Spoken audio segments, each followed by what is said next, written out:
سورہ شورى آیت نمبر 9۔ اعوذ باللہ من الشیطان الرجیم، بسم اللہ الرحمن الرحیم۔ ہمارا پچھلا ٹاپک ولی کے بارے میں تھا، اولیاء کے بارے میں تھا کہ اللہ تعالیٰ سخت ناپسند کرتے ہیں، اللہ تعالیٰ کو بہت ناگوار گزرتا ہے کہ والذین اتخذوا من دونہ اولیاء، تم اس اللہ کے سوا ایسے اولیاء بناتے ہو، ان اولیاؤں پر تم جھوٹی باتیں کرتے ہو کہ وہ تمہیں کام آ جائیں گے، تو اللہ تمہاری نگرانی کر رہا ہے۔ اور جو بات ہم نے آیت نمبر 5 میں بھی پڑھی تھی کہ آسمان پھٹ جائے تمہارے اس شرک کی وجہ سے۔ اور آپ اگر غور کریں تو جہاں اللہ کی استغفر اللہ لوگ اولاد بناتے تب بھی اللہ تعالیٰ نے یہی فرمایا کہ آسمان پھٹ جائے کہ تم اللہ کی اولاد بناتے ہو۔ بالکل اسی طرح تم ایسے اولیاء بناتے ہو کہ جو اللہ کے سامنے تمہیں کام آ جائیں گے تو آسمان پھٹ جائے۔ یعنی اللہ تعالیٰ اپنے غصے کی شدت بتا رہے ہیں، اپنی ناپسندیدگی کی شدت بتا رہے ہیں، آپ کو اس کی انٹینسٹی بتا رہے ہیں کہ جو اولیاء بھی بناتا ہے اور اس کے دماغ میں یہ بات ہے کہ یہ انہیں بچا لیں گے صرف نبی ہونے کے ناطے، تو آسمان پھٹ جائے، یہ اتنا بڑا شرک ہے۔ پھر اللہ نے کہا اللہ حفیظ علیہم، اللہ ایسے لوگوں کی اچھی طرح سے نگرانی کر رہے ہیں۔ اور پھر کلیئر بھی کر دیا گیا کہ وما انت علیہم بوکیل، اے محمد صلی اللہ علیہ وسلم آپ بھی ان پر وکالت نہیں کر سکتے، جیسے محمد صلی اللہ علیہ وسلم پچھلے قوموں کو سمجھا رہے تھے کہ آپ کے نبی بھی کام نہیں آئیں گے، نہ عیسیٰ علیہ السلام، نہ موسیٰ علیہ السلام، نہ ابراہیم علیہ السلام، کیونکہ یہ 3 نبیوں کے فالوورز اس عرب میں موجود تھے۔ تو جہاں ان لوگوں کو گروم کیا گیا وہاں پر ہمیں بھی کلیئر کر دیا گیا کہ محمد صلی اللہ علیہ وسلم بھی کوئی گناہ گاروں کے کام نہیں آئیں گے، کیونکہ اس کے ساتھ پھر اس طرح سے کلیئر کر دیا گیا کہ وَالظَّالِمُونَ مَا لَهُم مِّن وَلِيٍّ وَلَا نَصِيرٍ۔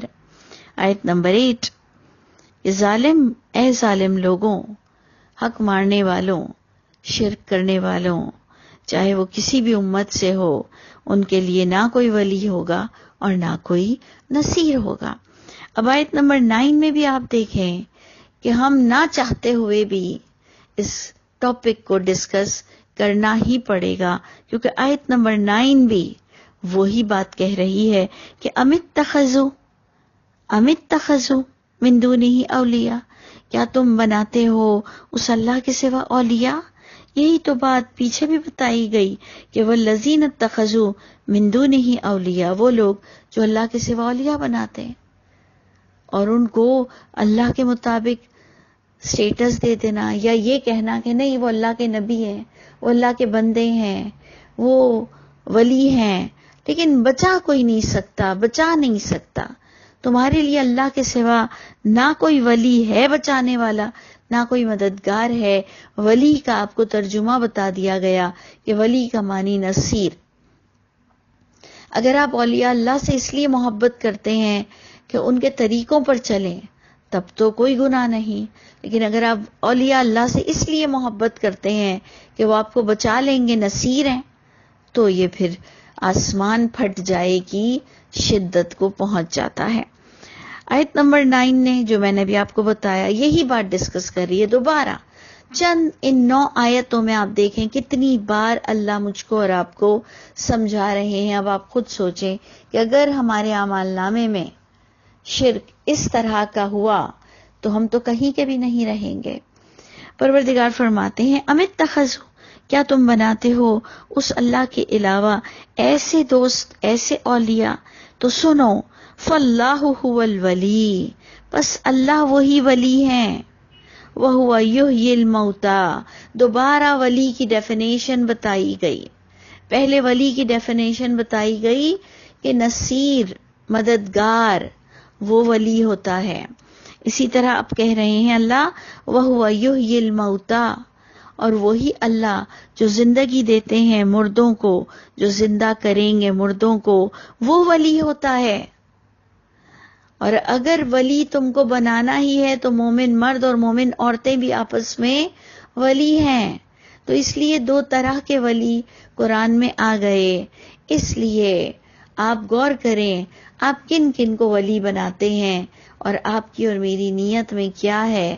بار بار یہ سمجھنا ہے کہ اگر ہم ظالم ہیں، اگر ہم نے عمل نہیں کیا، ہم نے حق مارا ہے لوگوں کا، اللہ کا، نبیوں کا، صحابہ کا، قرآن کا، اور سب سے بڑا حق مسلمان قرآن کا مارتے ہیں کہ اسے تجوید سے پڑھتے ہیں لیکن اسے ترجمے سے نہیں پڑھتے، اور اگر ترجمے سے ہماری طرح پڑھ بھی لیں تو تفسیر کسی اور کی نگاہوں سے سمجھتے ہیں، کیونکہ عربی کو بھی آپ دیکھیں کہ پیرالل کس طرح سے فوکس کرایا جا رہا ہے۔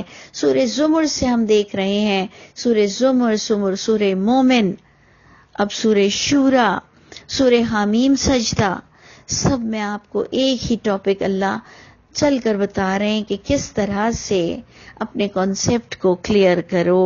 فاللہ هو الولی، بس اللہ ہی وہی ولی ہے جو وہ زندہ کرتے ہیں مردوں کو، وَهُوَ عَلَى كُلِّ شَيْءٍ قدیر، تو ہر چیز پر قدرت بھی پھر وہی اللہ رکھتے ہیں، تو تمہیں بخشیں گے بھی اللہ ہی، جنت بھی اللہ ہی کے حکم سے ملے گی تمہارے اعمال کی وجہ سے، اور دنیا میں بھی روزی اللہ ہی بانٹتے ہیں، اولاد بھی، ایوری تھنگ۔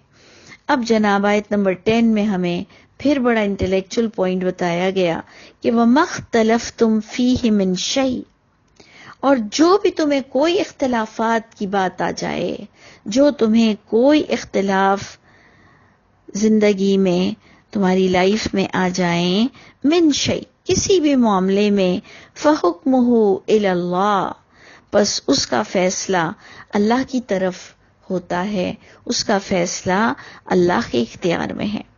تو آپ سوچئے کہ اب ہمارے پاس تو اختلافات ہیں، ناخن کیسے کاٹتے ہیں، تو جی نہانے کے کتنی کتنی کیٹیگریز ہم نے لے لی، تو جی ایک پاکی کا نہانا تو ایک ناپاکی کا نہانا، تو جناب چپل کیسے پہننا، تو سونے کا طریقہ کیسا ہے، تو پگڑی کا کلر کون سا ہوگا، تو چپل کیسے اتارتے ہیں، تو چپل کیسے پہنتے ہیں، اس کو ہم نے دین بنا لیا، اختلافات کا باعث بنا لیا، تھوڑا سا سٹینڈرڈ اور اوپر کیا، طلاق کے بارے میں اختلافات، نکاح کے بارے میں، متولی کے بارے میں، حرام حلال کے بارے میں، والدین کے بارے میں، اور اہل کتاب سے نکاح کے بارے میں، کون سی چیزیں ہمارے پاس، عقیقے کے بارے میں، تو نظر لگنے کے بارے میں۔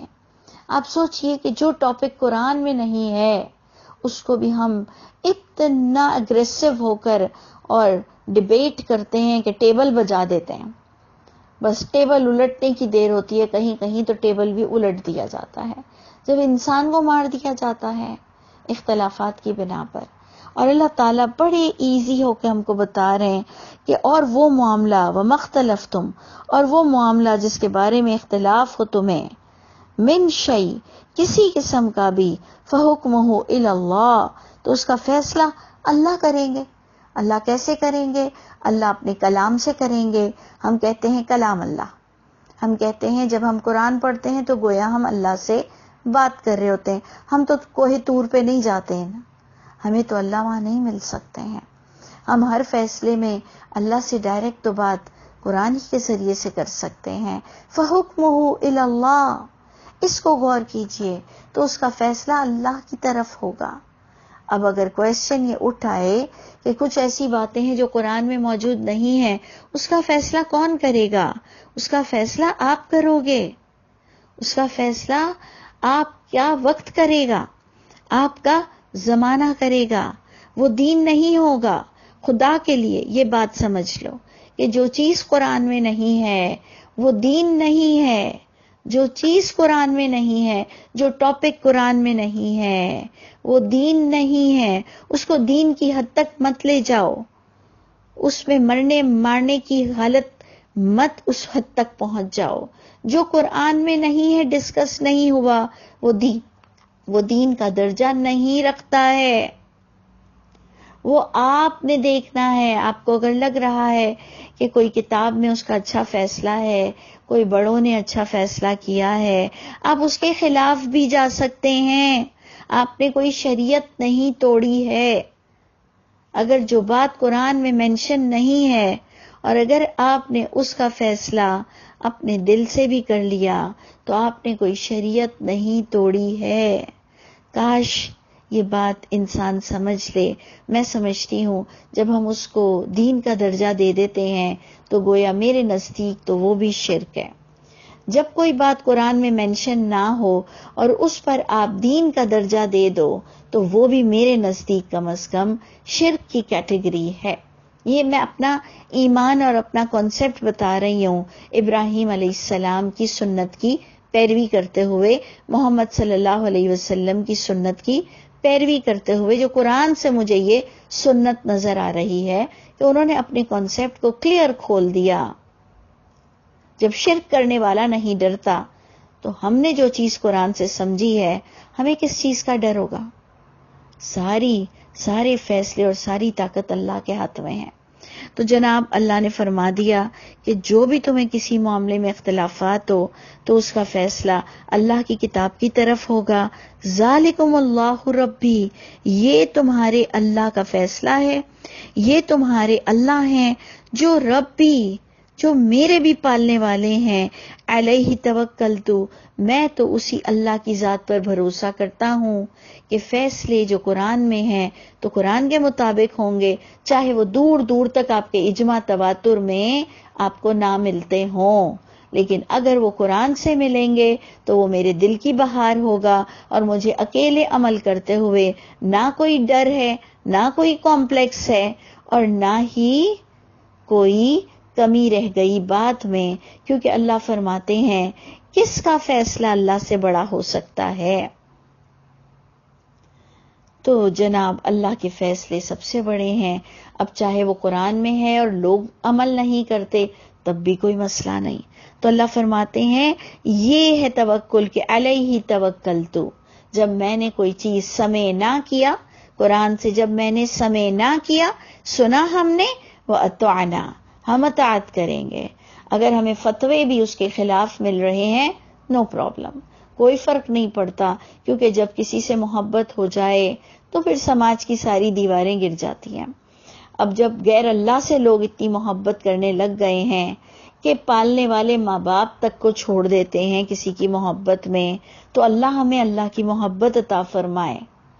اللہ کرے کہ ہمیں اللہ سے اتنی محبت ہو کہ اللہ فرماتے ہیں والذین آمنوا اشد حبا للہ. ہمارے یہاں مسئلہ یہ ہو گیا ہے کہ اگر قرآن نے کوئی فیصلہ کر دیا لیکن اگر وہ زمین پر اس کی ایگزسٹنس نظر نہیں آتی تو ہمارے دل پر بات نہیں لگتی. تو انشاءاللہ ہمارے دل پر ضرور بات لگے گی.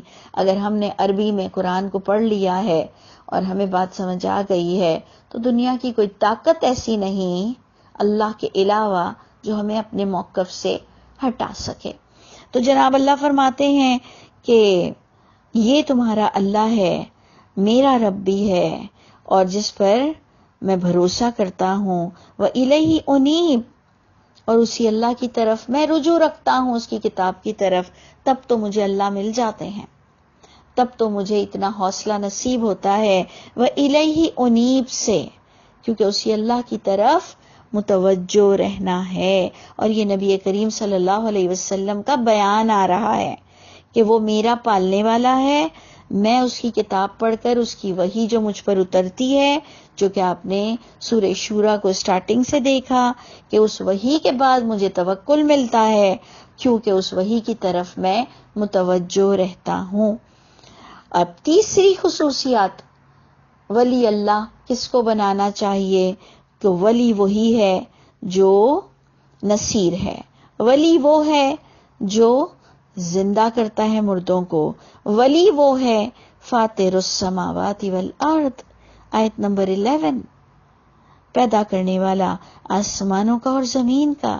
جعل لکم من انفسکم ازواجا، ولی وہ ہے کہ تمہیں بتاتا ہے کہ اس نے بنایا تمہاری ہی نفس میں سے تمہارے جوڑے. تمہارے ہی ٹیکسچر کے جوڑے ہوں گے. اگر آدم مٹی کے ہیں تو تم سب بھی جب مٹی کے ہو تو تمہاری فیمیل اور میلز بھی مٹی ہی کے ہوں گے. تو اللہ نے تمہاری نفس سے ہی تمہارے جوڑے بنائے. وَمِنَ الْأَنْعَامِ أَزْوَاجًا، اور جانوروں سے بھی اللہ نے ایک دوسرے کے جوڑے بنائے. يَزْرَعُكُمْ فِيهِ، وہ ولی ہے. وہ دوسرے ولی کس کیٹیگری کے ہیں ہم بار بار بتا رہے ہیں کہ ہاں اگر آپ کو لگتا ہے کہ وہ اچھے عمل کرتے ہیں اس لیے آپ ان کو ولی کہہ رہے ہیں غیر اللہ کو، تو ان کے عمل کی پیروی کرو. وہ مدد نہیں کر سکتے، وہ مدد نہیں کر سکتے. تو جناب اللہ فرماتے ہیں یزرعکم فی، وہ پھیلاتا ہے تم کو. اس کا جو طریقہ کار ہے وہ تمہاری نسلوں کو اسی طریقے سے پھیلاتا ہے.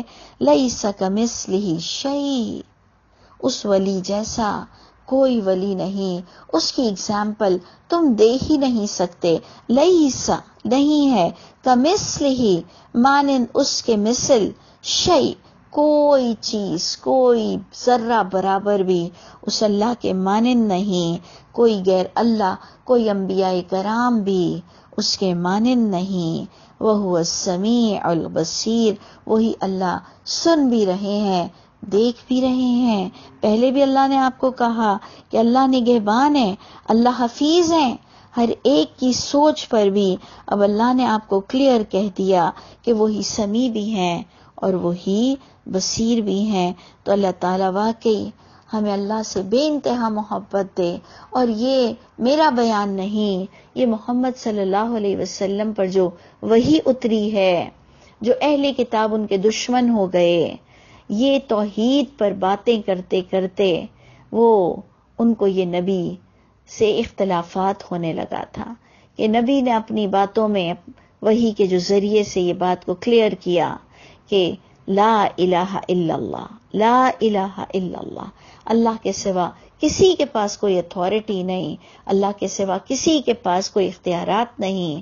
تو اگر آپ واقعی جو دعا کرتے ہیں نا کہ اللہ مجھے کلمے والی موت دے دے، تو اس کلمے والی موت کے لیے کلمے والی زندگی جینا بہت ضروری ہے. اللہ تعالی ہم سب کے حامی و ناصر ہوں.